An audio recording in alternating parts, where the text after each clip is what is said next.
Stockholm Olympics, 1912. The 1912 Stockholm Olympics witnessed a tragedy on July 14, 1912, as Portuguese marathon runner Francisco Lazaro began a race that would tragically become the deadliest Olympic marathon on record. One, the 21-year-old Porto carpenter had prepared in Portugal's temperate climate. However, by 1:45 p.m. on race day, temperatures soared to $90. Circ text $, with stifling humidity, transforming the 26-mile course into a blazing stretch of asphalt and dust. Before the start, Lazaro made a critical mistake. To prevent sunburn, he coated his entire body with a heavy layer of beef fat and wax, intending it as a solar shield. Instead, this waterproof barrier sealed his skin, making it impossible for his body to cool itself through vital perspiration. As the field of 69 runners set off, Lazaro adopted a controlled pace, keeping near competitors from Sweden, Finland, and South Africa.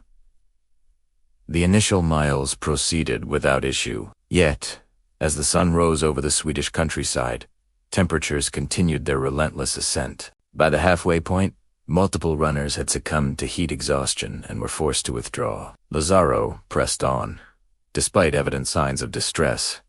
His breathing became labored, and sweat trapped beneath the waxy layer failed to cool his core. Around the $18.60 mile mark, onlookers saw Lazaro staggering and disoriented, classic indicators of heat stroke. His internal temperature was spiking dangerously as his body's cooling mechanism failed utterly. With a mere 5 miles left, Lazaro suddenly collapsed on the sun-baked road near sea. Spectators quickly reached him, finding him unconscious and burning with fever, his skin pale and clammy beneath the melting wax. The Swedish medical personnel rushed him to Seraphima Hospital in Stockholm, where doctors desperately tried to reduce his body temperature. Despite their frantic efforts, Lazaro never awoke. He passed away the next morning from heat stroke and dehydration, marking the first athlete fatality during an Olympic competition. His death spurred the adoption of new marathon safety standards, including mandatory water stations and temperature monitoring. If you found this history compelling,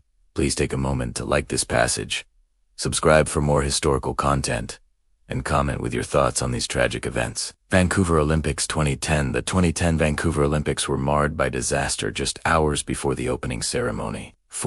On February 12, 2010, Georgian luger Nodar Kumaritashvili was undertaking his final practice run at the Whistler Sliding Center track. The 21-year-old had dedicated his life to this sport, following his father and uncle, both former Georgian lugers. The Whistler track was notorious globally for being the fastest and most perilous, with speeds routinely exceeding $93.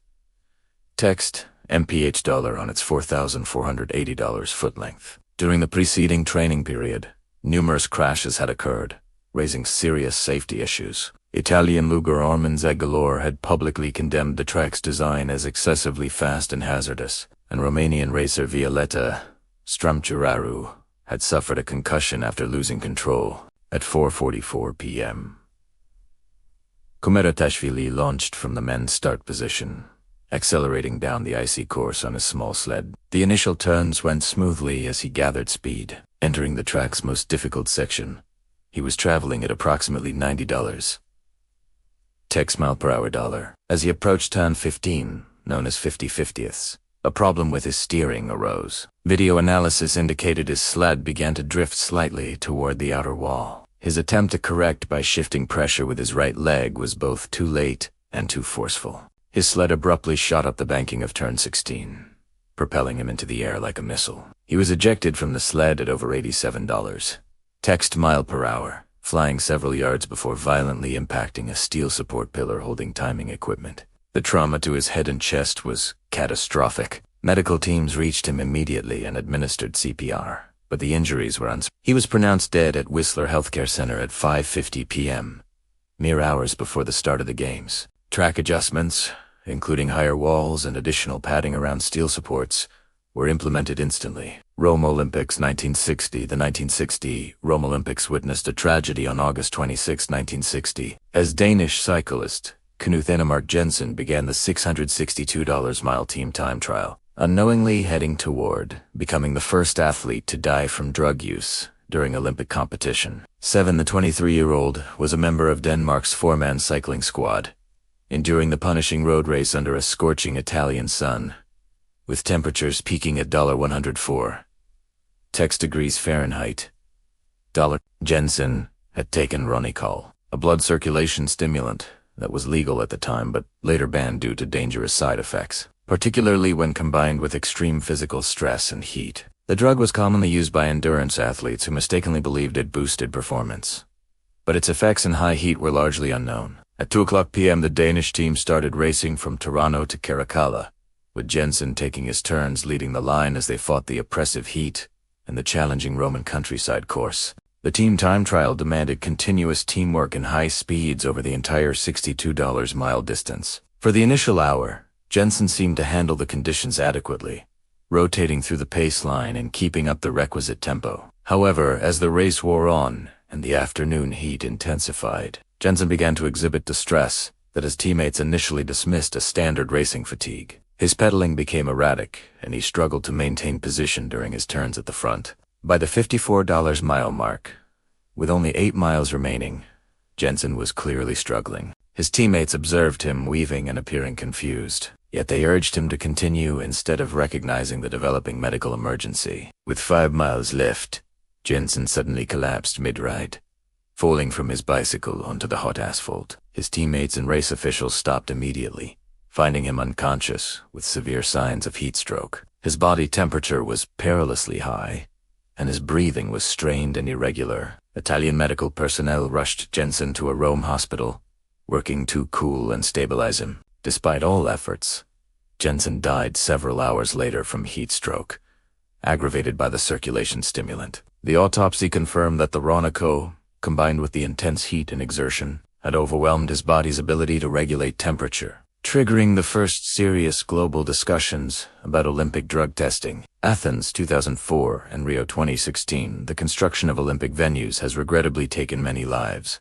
but the worker tolls for Athens 2004 and Rio 2016 stand out as particularly tragic. In Athens, the pressure to complete venues on time resulted in hazardous work conditions that proved fatal for multiple construction workers. On March 15, 2004, just months before the Games, 45-year-old Dimitrios Antonopoulos was installing lighting on the Olympic Stadium roof when safety cables failed, causing him to fall $100 feet to his death. Years of bureaucratic delays by the Greek government forced contractors into non-stop, round-the-clock work, leading to $16-hour shifts, inadequate rest, and frequent disregard for safety protocols. Another worker, 38-year-old crane operator Nicolas, died when his crane collapsed while lifting steel beams for the Aquatic Center on June 2, 2004.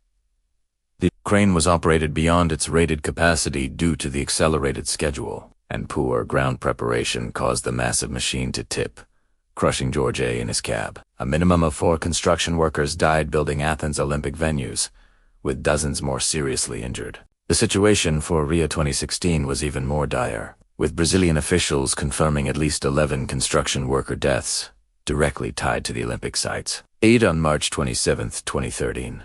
Anderson Dilva Santos was installing concrete forms at Olympic Park when a crane collapsed during high winds, killing Santos and injuring 4 others. The $440,000 crane was operated in wind conditions that exceeded safety limits due to scheduling pressure. On April 3, 2014, 2 more workers died when a section of the Idar Stadium roof collapsed during installation. Fabio Luis Pereira and Ronaldo Oliveira dos Santos were crushed by falling concrete and steel, victims of insufficient structural support. The most devastating public incident occurred on April 21, 2016, when an elevated bicycle path built for Olympic cycling events collapsed into the ocean, killing 2 people. The path over Guanabara Bay suffered from design flaws and construction shortcuts. Brazilian investigations uncovered pervasive systemic issues, including substandard materials, deficient safety training, and immense pressure to cut corners to meet strict deadlines and budgets. These fatalities underscore the profound human cost associated with hosting the Olympics and have resulted in improved international oversight of major construction projects.